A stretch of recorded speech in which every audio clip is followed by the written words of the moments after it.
घाटकोपर दादर पाठोपाठ आता लालबागमध्ये सुद्धा पांढऱ्या पट्टीचा वाद पाहायला मिळतोय। लालबागच्या राजकमल सोसायटीमध्ये पांढऱ्या पट्ट्या मारण्यात आल्या। लालबाग परळ इथे देखील राजकमल सोसायटीत जैन गुरूंसाठी पांढऱ्या रंगाच्या पट्ट्या मारण्यात आल्या। त्यामुळे आता पुन्हा एकदा मनसे आक्रमक होणार का हे बघणं महत्त्वाचं आहे।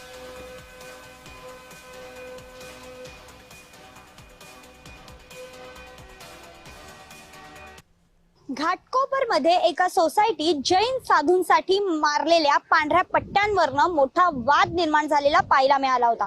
त्यानंतर आपण बघितलं की दादर असेल किंवा गिरगाव असेल इथे देखील अशा पद्धतीच्या पट्ट्या मारण्यात आल्या होत्या। यावेळी मनसेने मोठा कडाडून विरोध केलेला देखील पाहायला मिळाला। आता आपण बघतोय की मी आहे लालबाग परळ परिसरात आणि राजकमल स्टुडिओ कंपाऊंडच्या परिसरामध्ये मी आहे। आपल्याला समोर एक सोसायटी दिसते। या सोसायटीमध्ये जर आपण बघितलं तर पूर्ण पांढरा पट्टा जो आहे तो रंगवलेला पाहायला मिळतो सोसायटीच्या आतमध्ये। आणि सोसायटीच्या आतमध्ये अशा पद्धतीचा पट्टा रंगवल्यानेच खरं तर जे इन्फ्लुएन्सर होते वेद पाठक यांनी मोठा आवाज उठवलेला होता। त्यांनी तो पट्ट्या ज्या होत्या त्या अशा पद्धतीच्या मारू शकत नाही म्हणून सांगितलेलं होतं।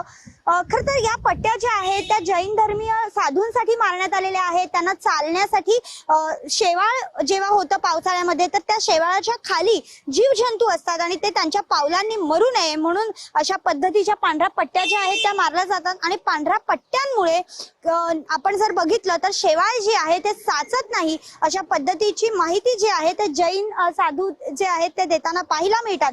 एकंदरीतच जर आपण बघितलं तर आता पुन्हा एकदा लालबाग परळ या मराठी बहुल भागाच्या सोसायटीमध्ये अशा पद्धतीने पुन्हा एकदा पांढऱ्या पट्ट्या मारल्याने वाद उफाळून आलेला पाहायला मिळतोय। आता या सोसायटीच्या निमित्ताने पुन्हा एकदा मनसे आक्रमक होणार का हे बघणं महत्त्वाचं ठरणार आहे। व्हिडिओ जर्नलिस्ट सिद्धेशसह मी भाग्यश्री प्रधान आचार्य, जय महाराष्ट्र, मुंबई।